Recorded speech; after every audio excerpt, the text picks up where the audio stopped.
Okay, good morning to everyone. Good morning.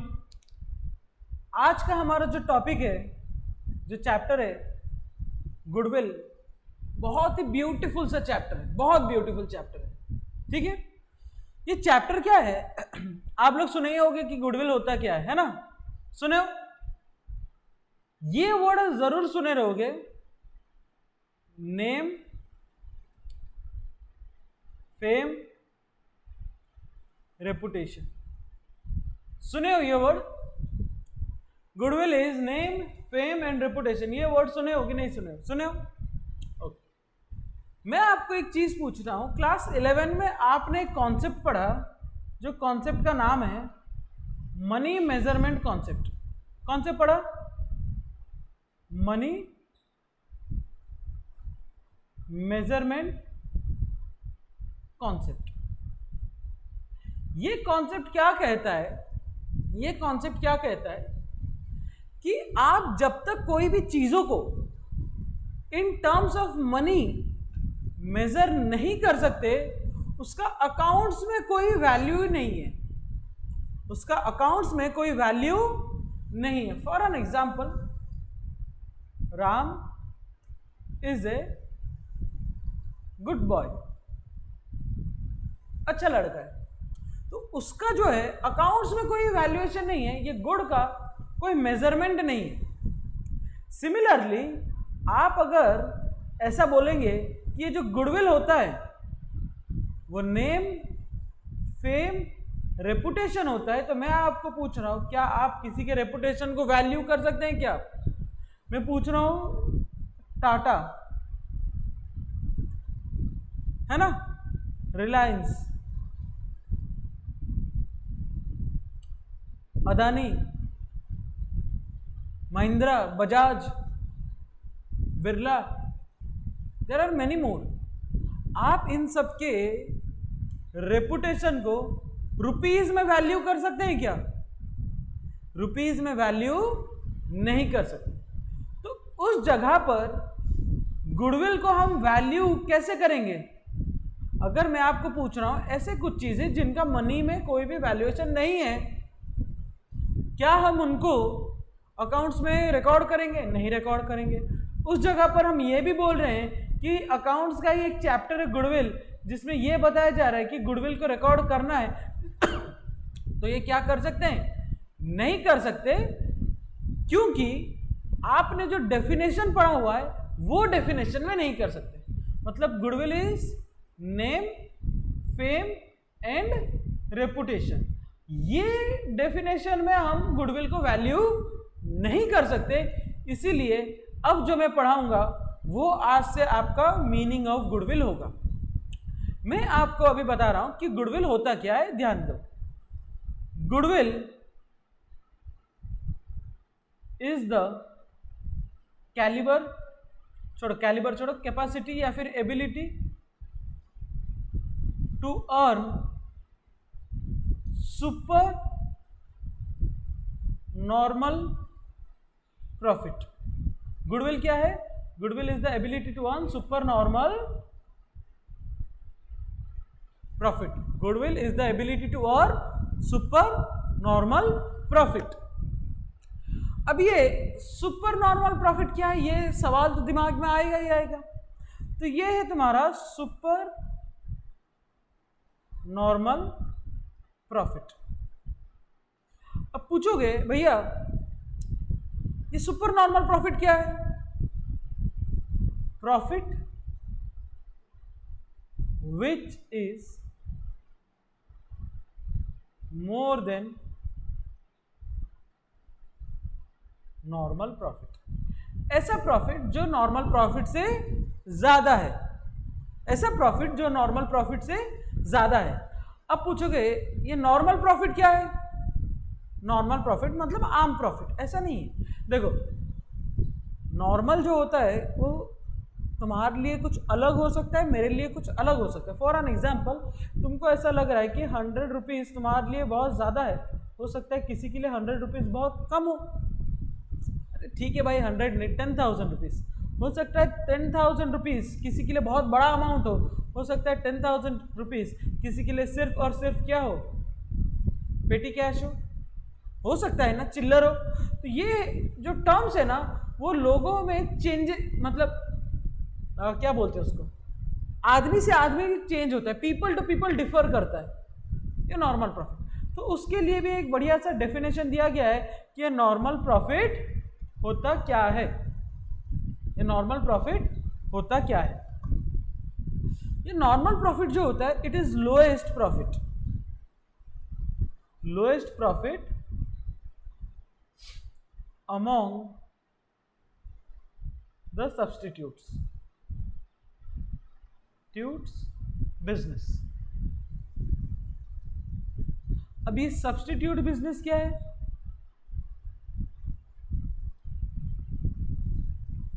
अब ये substitute business क्या है, हमने तो समझ लिया जो सबसे कम प्रॉफिट होगा अमंग सब्स्टिट्यूट बिजनेस वही नॉर्मल प्रॉफिट है। तो सब्स्टिट्यूट बिजनेस क्या है, सब्स्टिट्यूट बिजनेस है business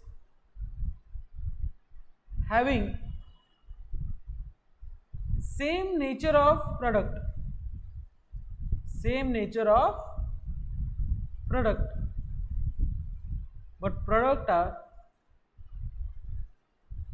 but product are not altogether same। जो प्रोडक्ट है वो सारे कैसे सारे सेम नहीं है। बिजनेस जो है having some same nature of product but product are not altogether same। अब मैंने ये 4 डेफिनेशन दिया हुआ है, एक definition, one definition leads to another definition. Goodwill is the ability to earn supernormal profit. Supernormal profit is the profit which is more than normal profit. Normal profit is the profit which is lowest among the substitutes. Substitute business are those business whose product are having of same nature, but the product are not altogether same. For an example, अगर हम बात करें Maggi का और yippee का, मैं पूछ रहा हूं दोनों क्या है, नूडल्स है तो सेम नेचर हो गए कि नहीं हो गए, नेचर क्या हुआ, सेम हुआ। बट मैं पूछ रहा हूं क्या दोनों के दोनों प्रोडक्ट सेम है क्या, दोनों में क्या डिफर करता है, टेस्ट डिफर करता है, साइज डिफर करता है, क्वालिटी डिफर करता है, कॉम्पोजिशन डिफर करता है ना। तो ये सारी चीजें डिफर करते हैं बट नेचर क्या है, सेम है नूडल्स। इस तरह के बिजनेस को हम क्या बोलेंगे, सब्स्टिट्यूट बिजनेस बोलेंगे। फॉर एन एग्जाम्पल, कुछ एग्जाम्पल लेता हूं, जैसे कि यहां पर हो गया मैगी, ठीक है, यहां पर हो गया yippee, ठीक है ना, यहां पर हो गया हमारा बाबा जी पतंजलि, और एक टॉप रेमन ले लेते हैं। मैं पूछ रहा हूं चारों के चारों है क्या,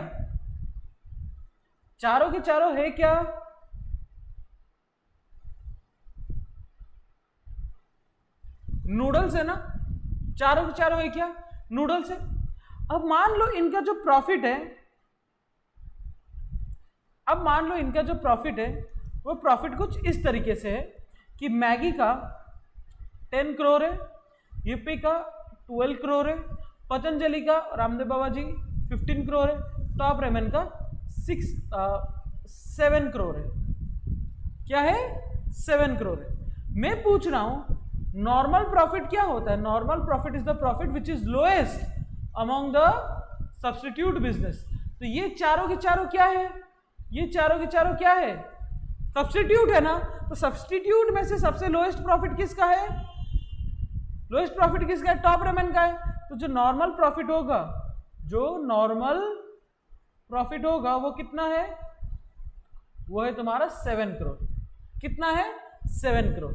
अब मैं पूछ रहा हूं अगर नॉर्मल प्रॉफिट इसका 7 करोड़ है, अगर 7 करोड़ है, तो मैं पूछ रहा हूं सुपर नॉर्मल प्रॉफिट कितना है, profit which is more than normal profit. अगर इसका नॉर्मल प्रॉफिट 7 करोड़ है, सबका नॉर्मल प्रॉफिट किसका होगा, कितना होगा, 7 करोड़ होगा। तो profit which is more than normal profit is super normal profit. तो इसका सुपर नॉर्मल प्रॉफिट हो जाएगा 3 करोड़, इसका 3 + 2 5 करोड़, इसका 5 + 3 8 करोड़ और इसका 0। तो ये जो हमने गुडविल पढ़ा ना अभी, goodwill is the ability to earn super normal profit. तो सुपर नॉर्मल प्रॉफिट ही हमारा गुडविल है, सुपर नॉर्मल प्रॉफिट ही हमारा गुडविल है। मैं आपको पूछता हूं, आप बेच रहे नूडल्स, आप बेच रहे noodles, you are selling the noodles, you are also selling the noodles. A noodle sell कर रहा है, बी नूडल सेल कर रहा है, बट इसका प्रॉफिट 10 करोड़ है, तुम्हारा प्रॉफिट 12 करोड़, 2 करोड़ ज्यादा क्यों है? क्योंकि 2 करोड़ ज्यादा बिका due to your name, fame and reputation. That 2 crore rupees is what? It is nothing but only goodwill, और you can say it as super normal profit. तो यहां पर जो आपका सबका सुपर नॉर्मल प्रॉफिट निकला ना, ये सब क्या है? ये सब कुछ भी नहीं, ये होता है तुम्हारा गुडविल। ये क्या होता है तुम्हारा? Goodwill. Goodwill is nothing but it is the ability to earn super normal profit. Super normal profit क्या होता है? ऐसा प्रॉफिट जो नॉर्मल प्रॉफिट से ज्यादा होता है। नॉर्मल प्रॉफिट क्या होता है? It is the lowest profit among the substitute. तो ये चारों सब्सटीट्यूट कंपनी है ना, ये चारों सब्सटीट्यूट कंपनी, सबसे लोएस्ट किसका है? टॉप रेमन का है। टॉप रेमन का लोएस्ट होने के कारण सबका नॉर्मल प्रॉफिट क्या हो गया? 7 करोड़ हो गया। बट इन्होंने एक्चुअल कितना कमाया? 10 करोड़ कमाया। एक्चुअल कमाया 10 करोड़, 7 करोड़ नॉर्मल प्रॉफिट है, तो 3 करोड़ नॉर्मल प्रॉफिट से ज्यादा कमाया। क्यों कमाया? क्योंकि उनका name, fame, reputation normal profit से 3 करोड़ रुपया ज्यादा है, तो इसलिए 3 करोड़ ज्यादा कमाया। तो goodwill is nothing just only the super normal profit. Done है। तो ये जो नेम, फेम, रेपुटेशन है ना, it is not only the name, fame, reputation, but goodwill is the super normal profit which is earned by name, fame and reputation. आधा अधूरा definition को समझने का जरूरत नहीं है। गुडविल वो चीजें होते हैं, वो प्रॉफिट होता है जिससे नेम, फेम, रेपुटेशन को अर्न किया, सॉरी, गुडविल वो प्रॉफिट होता है जो नेम, फेम, रेपुटेशन से अर्न किया गया है। Is that clear? ओके। हमारे ये चैप्टर को कुछ पार्ट्स में डिवाइड कर देते हैं ताकि आपको आसानी हो। ये चैप्टर को हम कितने क्लासेस में कन्वर्ट करते हैं? 3 क्लास में ये चैप्टर को कंप्लीट करने का कोशिश करते हैं। ज्यादा से ज्यादा एक एक्स्ट्रा लेक्चर हो सकता है। एक सारे के सारे थ्योरी होगा जो एग्जाम पॉइंट ऑफ व्यू से, दूसरे होगा मेथड्स, दूसरा क्या होगा? मेथड्स। तीसरे होंगे तुम्हारे क्वेश्चंस। हो सकता है क्वेश्चंस के एक और एक पार्ट हो, अगर मेरे को ऐसा लगा कि क्वेश्चंस का और एक पार्ट बनाना है तो मैं बनाऊंगा, है ना। चलो तो स्टार्ट करते हैं थ्योरी पॉइंट ऑफ व्यू से। तो थ्योरी में हमारे ज़्यादा नहीं, यहाँ तक है, फिर हमारे आ जाएंगे क्या? मेथड्स आ जाएंगे। मेथड्स बहुत ही ज़्यादा इंपॉर्टेंट है। 3 मेथड से बहुत ध्यान से पढ़ना है, समझना है, और एक एक करके हम आगे बढ़ते चलेंगे। Is that clear guys? Start करें हम थ्योरी को। ओके चलो। गुडविल क्या होता है? ध्यान दो।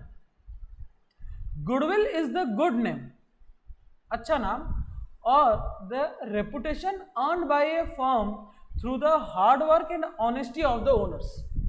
गुडविल वो चीजें हैं जो कि गुड नेम, अच्छा नाम होता है, reputation, name, fame, reputation, name, fame and reputation of a firm और business is called as what? Goodwill. But क्या ये गुडविल को रिकॉर्ड कर सकते हैं? क्या हम ये नेम, फेम, रेपुटेशन, गुडविल को रिकॉर्ड कर सकते हैं? Answer is no. आगे पढ़ेंगे। If the firm renders good service, अगर एक इंसान अच्छा सर्विस प्रोवाइड कर रहा है टू द कस्टमर, इसको काट दो भाई, the customer feel satisfied and will come again and again, will feel satisfied and will come again and again, and the firm will be able to earn more profits in future। आप कोई दुकान के पास जाएंगे, वो दुकानदार आपको पूरा सड़ा हुआ मुंह लेकर आपको रिस्पॉन्ड कर रहा है, क्या आप वो दुकान दोबारा जाएंगे?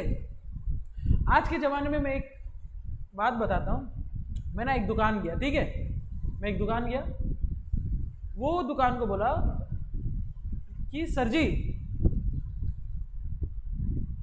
फोन पे लेते हो क्या? फोन पे लेते हो क्या? और मैं कुछ 20 रुपया का चीज खरीदने गया था और ड्यू टू सम कंडीशन मेरे पास उस समय कैश नहीं था। ऐसे में कैश हमेशा कैरी करता हूँ और हो जाता है यार, कभी कभी कुछ सिचुएशन में कैश कैरी नहीं कर पाते, तो 20 रुपीज़ का कुछ एक प्रोडक्ट खरीदा। मैं पूछा भैया ऑनलाइन लेते हो क्या? फोन पे नहीं, ऑनलाइन लेते हो क्या? The kind of reply that shopkeeper has given, उस दिन से मैंने दुकान जाना बंद कर दिया। वो बोलता है 20 रुपया जेब में नहीं है, 20 रुपया के लिए ऑनलाइन करोगे क्या?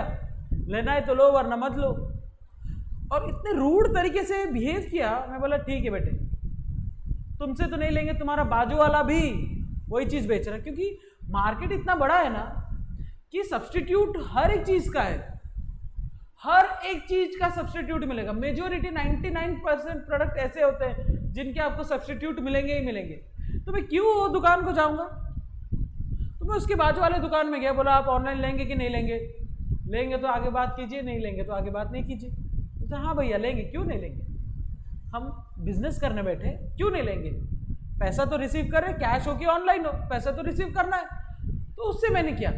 अब वो दुकान एक टाइम के लिए अगर क्वालिटी प्रोडक्ट ना भी देता हो ना, तो भी मैं वो दुकान जाऊंगा, बट पहले वाला दुकान नहीं जाऊंगा। क्यों नहीं जाऊंगा? क्योंकि उसने एक बहुत रूड तरीके से बात किया। तो मेरे नजरिया में उसका जो गुडविल है क्या हो गया? रिड्यूस हो गया। और दूसरा दुकान का जो गुडविल है वो क्या हुआ? इंक्रीज हुआ। इसके कारण शॉप नंबर 1 का जो प्रॉफिट है वो क्या हो गया? रिड्यूस हो गया। शॉप नंबर 2 का जो प्रॉफिट है वो क्या हुआ? इंक्रीज हो गया। यही तो है गुडविल, यही तो है गुडविल। समझ में आया? तो गुडविल क्या होता है? Goodwill is the good name, अच्छा नाम, reputation earned by a firm through the hard work, honesty of the owner. If the firm renders good service to the customer will feel satisfied. जैसे मैंने satisfy feel किया और बार बार वो दुकान जाऊंगा और उसका जो प्रॉफिट है वो क्या होगा? इंक्रीज होगा। समझ में आया? But in other words goodwill is the ability to earn supernormal profit. But in other words, goodwill is the ability to earn supernormal profit. Goodwill is the ability to earn supernormal profit. आपको मैं एक चीज पूछ रहा हूं, ये goodwill है? क्या आप गुडविल को देख सकते हैं, छू सकते हैं? नहीं ना। तो क्या ये टैंजिबल है? क्या ये टैंजिबल है? No, it is intangible. But क्या ये फिक्स्ड है? जी हाँ, फिक्स्ड है। क्या ये एसेट है? हाँ, ये एसेट है। क्योंकि अच्छा गुडविल होना इज नॉट ए लाइबिलिटी। आपका कुछ नुकसान नहीं, इट्स अ गुड थिंग। अच्छा नाम, name, fame, reputation is a good thing. Goodwill is a asset for you.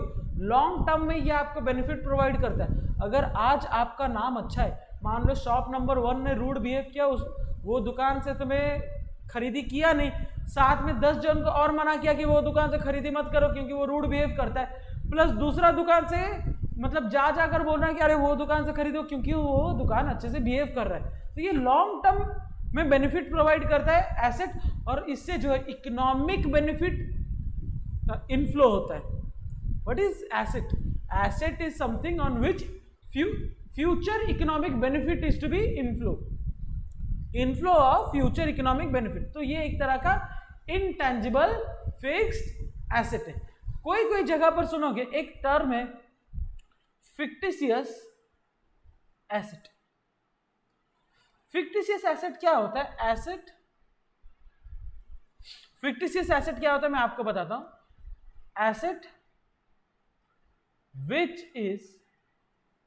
which have no realisable value. ऐसे एसेट जिसका रियलाइजेबल वैल्यू नहीं है, उसको बेचने जाओ तो आपको क्या मिलेगा? जीरो मिलेगा, कुछ नहीं मिलेगा, आपको ठेंगा मिलेगा। तो उसको हम क्या बोलते हैं? Fictitious asset. उसको क्या बोलेंगे हम? फिक्टिशियस एसेट बोलेंगे। ठीक है, ये फिक्टिशियस एसेट का एग्जांपल अगर मैं बोलूं, ये क्या हो जाएगा हमारा? एक तरह का प्रीपेड एक्सपेंस। क्या है?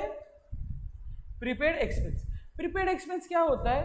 मान लो तुम्हारे घर में एक मेड है, वो मेड को एडवांस में तुमने 2000 रुपीज पे किया, तो वो प्रीपेड में मतलब तुम्हारे घर में जो मेड है ना, उसको तुमने एडवांस में 2000 रुपये पे कर दिए, तो वो एक तरह का तुम्हारा प्रीपेड एक्सपेंस है। मान लो वो मेड जो है वो आना बंद कर दी, तो उसके घर जाकर उसको मारपीट करके 2000 रुपये रिकवर करोगे क्या? नहीं, ज़्यादा से ज़्यादा उसको बुलाकर अपना जो 1 महीना और काम करवाना है वो करा सकते हो। तो इसका कोई रियलाइजेबल वैल्यू नहीं है, इसको रियलाइज नहीं कर सकते। एक और एग्जाम्पल, फॉर एन एग्जाम्पल, आपके घर में आप सिम लेते हैं, सब कोई जियो का लेते होंगे, वोडाफोन आइडिया का लेते होंगे, एयरटेल का लेते होंगे, तुम्हारे घर पापा मम्मी BSNL का कुछ लेते होंगे। उसमें प्रीपेड पोस्ट पेड होता है। ये प्रीपेड क्या है? मान लो तुमने 899 का रिचार्ज किया 3 मंथ्स का, अरे हाँ भाई 84 डेज का, 84 डेज का रिचार्ज किया। मान लो आज रिचार्ज किया तो 84 डेज तक तुम एंजॉय करोगे, बट कल को तुमको एंजॉय नहीं करना, तुमको सिम को बंद करना है। तो प्रीपेड एक्सपेंस एसेट होता है, एसेट तो होता है, बट उसको रियलाइज कर सकते हो क्या? कंपनी को सिम रिटर्न करके वापस 899 रुपीज रिटर्न ले सकते हो क्या? नहीं ना। तो ये सारे जो एसेट्स होते हैं इनको हम क्या बोलते हैं? Fictitious asset. ये एसेट जैसे तो दिखते हैं, बट एक्चुअल में एसेट होते नहीं है, क्योंकि इनका जो रियलाइजेबल वैल्यू है वो क्या है? 0 है। जबकि गुडविल एक तरह का इनटेंजिबल फिक्स्ड एसेट होता है, but not a fictitious asset, ठीक है ना। चलो, इसके कुछ कैरेक्टरिस्टिक्स होते हैं बहुत बेहतरीन। देखो, जो चीज़ों के मेरे को लगा कि इसका एक्सप्लेनेशन देना चाहिए, मैंने उसका एक्सप्लेनेशन दिया। मेरे को जिसके लगे कि सिर्फ पॉइंट्स कैप्शन से हो जाएंगे, उसके मैंने सिर्फ कैप्शंस दिए। It is an intangible asset, बहुत ब्यूटीफुली तरीके से लिखा गया है। Goodwill is an intangible asset since it has no physical existence and can not be seen or touch, but it is not a fictitious asset because fictitious asset do not have a realizable value, whereas goodwill can be realized, can have a value in case of profit making concern. इसको बेच भी सकते हैं, through a sale will be possible along with the sale of entire business. goodwill को हम क्या कर सकते हैं? सेल भी कर सकते हैं। ये एक इंपॉर्टेंट पॉइंट है, इसको आप पूरा का पूरा इसको लिखेंगे, नोट करेंगे, ठीक है ना। चलो, दूसरा में क्या बोलता है? It is a valuable asset. शुक्रिया, हमको पता चला अभी कि वैल्यूएबल एसेट है। अरे वैल्यूएबल तो है ही, अगर तुम्हारे बिजनेस का गुडविल नहीं है तो क्या ही बिजनेस कर रहे हो? नेम फेम तो होना ही चाहिए। Goodwill is all about marketing and marketing of good things, and if you do not have any good things then you have no goodwill, and if you have no goodwill then how can you sell your product, है ना। It is helpful in earning access profit, ज़्यादा profit कमाने में help करता है। It is only valuable only when entire business is sold. जब पूरा का पूरा बिजनेस को बेचा जाता है तब उसको क्या करते हैं? उसको वैल्यू करते हैं। उसके अलावा भी वैल्यू कर सकते हैं, तो ओनली वाला वर्ड को हटा दीजिए। It is difficult to place an exact value. हाँ, आप पूरा एग्जैक्टली नहीं कर सकते। आप जितने भी मेथड्स, हम यहाँ पर मेथड्स पढ़ेंगे ना, ये मेथड्स, ये सारे जितने मेथड्स, क्योंकि एग्जैक्ट वैल्यू को डिनोट नहीं करता कि इतना है ही है ना, एग्जैक्ट नहीं है, ठीक है, ओके। तो ये हो गया आपके कुछ कैरेक्टरिस्टिक्स जो कि इंपॉर्टेंट है। Factors affecting value of goodwill, ऐसा क्या क्या फैक्टर्स है जिसके वजह से आपका गुडविल अच्छा होता है या फिर खराब होता है। एफिशिएंट मैनेजमेंट, अगर आपका मैनेजमेंट पूरा बेकार है तो क्या ही आपका बेनिफिट होगा? गुडविल इंक्रीज होगा। हर चीज में गलती कर रहे हैं तो गुडविल इंक्रीज नहीं होगा। क्वालिटी प्रोडक्ट, जितने अच्छे प्रोडक्ट आप सेल करेंगे उतना अच्छा क्वालिटी आपका होगा। अगर लोकेशन अच्छा है तो गुडविल भी अच्छा होगा। लॉन्जेविटी ऑफ द बिजनेस, जितना लंबा, मैं इसका ना बेस्ट एग्जांपल मैं सोचता हूँ ऐसा, टाटा ग्रुप ऑफ कंपनीज, वो हमारे देश के लिए ना एक तरह के भगवान ही है। Tata are blessed by gods. जैसे हमारे झुंझुनवाला, राकेश झुंझुनवाला ने कहा कि Tata are blessed by gods, actually true thing, क्योंकि उनका पूरा का पूरा business is being build up by ethics, goodwill. Moral values में उनके बिजनेस स्टैंड अप करता है, मोरल वैल्यूज, अच्छे business. Monopolistic and other factors जैसे good industrial relation, favourable government regulation, stable political, ये सारे कुछ पॉइंट्स हैं जो रीड कर सकते हो। सिर्फ एग्जाम में पूछने के चांसेस कम है, but you can just go through it, सिर्फ रीड कर सकते हो, है ना। चलो, यहां पर आता है तुम्हारा मजेदार चीजें, need of valuing goodwill. Goodwill को वैल्यू कब कब कर सकते हैं, गुडविल का वैल्यूएशन कब कब कर सकते हैं?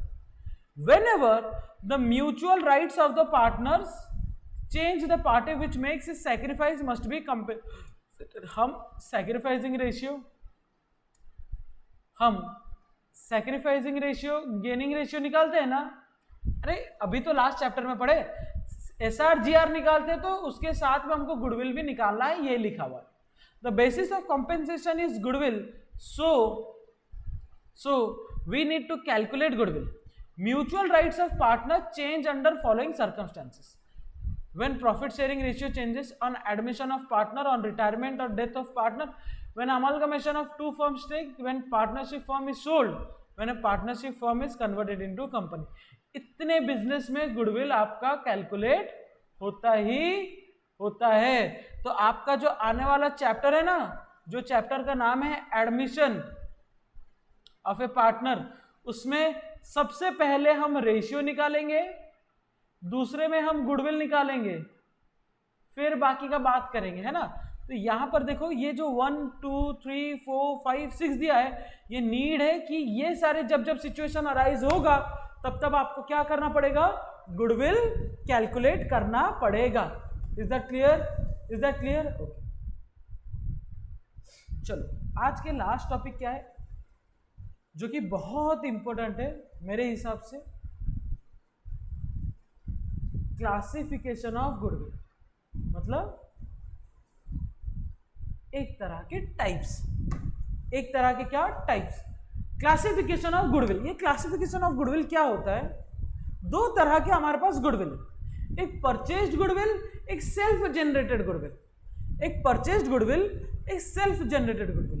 तुमसे मैंने गुडविल खरीदा 20,000 में, उसको मैं रिकॉर्ड करूंगा कि नहीं करूंगा? 100% खरीदूंगा, क्योंकि तुम्हारा गुडविल मैंने खरीदा हुआ, बट मैंने अपना नेम फेम रेपुटेशन को इंक्रीज करते गया हूं, मेरा खून पसीना लगा हुआ है बिजनेस में, उस चीज को मैं रिकॉर्ड कैसे करूंगा, जो कि सेल्फ जनरेटेड गुडविल है। तो purchased goodwill is recorded, it is self generated goodwill is not recorded. बस इतना ही ध्यान में रखोगे तो हो जाएगा। Purchased goodwill is recorded, self generated goodwill is not recorded. ये इज इट क्लियर? यहां तो क्लियर है? ओके, सिर्फ और सिर्फ यही जो पॉइंट है ना, यही इंपॉर्टेंट है, बाकी उतना इंपॉर्टेंट है नहीं। देखो कैसे। Purchased goodwill means goodwill, purchased goodwill वो गुडविल होता है for which a consideration has been paid, for which a consideration मतलब कुछ अमाउंट, फिर कुछ भी एक पे किया गया है। When business is purchased, the excess of purchase consideration is net asset, asset minus liability is known as purchased goodwill. For an example, इसको ना हम शेयर्स में भी पढ़ेंगे, इश्यू ऑफ शेयर्स में भी। मान लो आपका एसेट का वैल्यू 12 लाख है ना, और लाइबिलिटी का वैल्यू आपका 6 लाख है, ठीक है। तो मान लो 10 लाख है, तो आपको एक्चुअल में कितना पे करना चाहिए? 2 लाख पे करना चाहिए, मैं बट आपको 3 लाख देता हूं, तो 1 लाख एक्स्ट्रा क्यों दूं? 1 लाख एक्स्ट्रा क्यों दूं मैं? क्योंकि आपका बिजनेस का गुडविल वही लिखा हुआ है। क्या लिखा हुआ है? देखो, एक्सेस ऑफ परचेज कंसिडरेशन, मतलब मान लो कंसिडरेशन 3 लाख दिए और एसेट माइनस लाइबिलिटी कितना है? 2 लाख है, तो एक्सेस ऑफ 2 लाख कितना है? 3 लाख कंसिडरेशन है, excess of 2 lakh of consideration 3 lakh, तो कितना है? 1 lakh is known as what?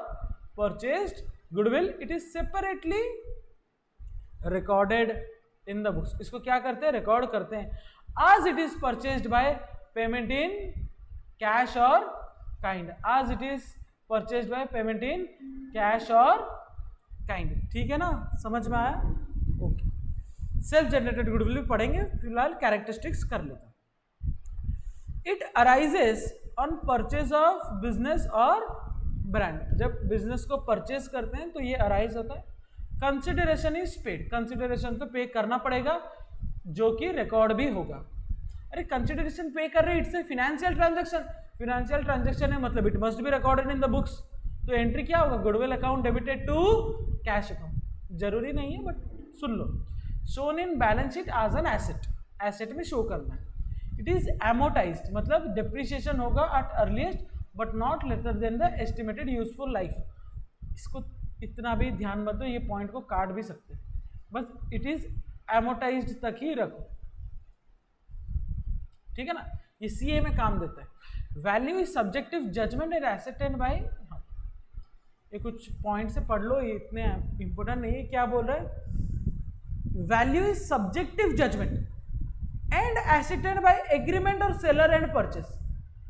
10 लाख का एसेट, 12 लाख का एसेट है, 10 लाख का लाइबिलिटी है, तो 2 लाख रुपया ही उसको पे करना चाहिए, बट 3 लाख पे कर रही है, एक तरह का एग्रीमेंट है ना सेलर और बायर के बीच में। सेलर और बायर के बीच में एक कंसिडरेशन एग्री किया जाता है। It is approximate value and can not be sold separately in the market or in parts. Self generated goodwill क्या होता है, it is also called as an inherent goodwill, क्योंकि ये खुद जनरेट करते हैं। It is an internally generated goodwill which arises from a number of factor that a running business possesses due to which it is able to earn more profit. ये सिर्फ और सिर्फ more profit, profit को ज्यादा कमाने में help करता है। इट इज नॉट रिकॉर्डेड, ठीक है। It is generated internally over the years, साल बे साल ये क्या होता है, ग्रो होता है, ठीक है ना। आप कोई बिजनेस को देखोगे, पहले उसका कुछ भी नहीं था, आप बड़ा सा एम्पायर खड़ा कर दे, क्यों, क्योंकि धीरे धीरे धीरे धीरे धीरे धीरे उसका गुडविल क्या होते जाता है, ग्रो होते जाता है। A true cost can not be placed on this type of goodwill.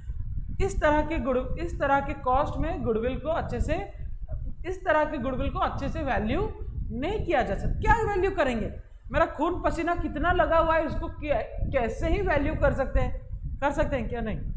Value depends on subjective judgement of the value as per accounting standard 26 intangible asset it is not recorded in the books of accounts because consideration in money or money's worth has not been paid।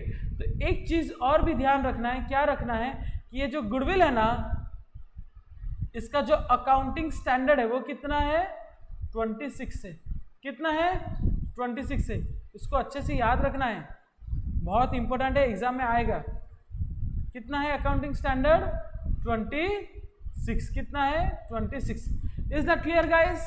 तो यहाँ तक बस इतना ही है। Next class से हम methods को complete करेंगे। मेथड्स ज़्यादा भी डिफिकल्ट नहीं है, सिर्फ क्या बोलते हैं उसको, आपका कॉन्सेप्ट कैसा डेवलप होता है उसके ऊपर है। एक बार हमारा मेथड्स हो गया ना, उसके बाद हम किस पे मूव ऑन करेंगे, क्वेश्चंस पे। एंड एक बार क्वेश्चंस हो गए तो हमारे chapter is over, then we will move to admission of a new part, ठीक है। तो यहाँ तक हमारा आज का लेक्चर कंप्लीट होता है guys. Bye bye, take care, okay guys, bye.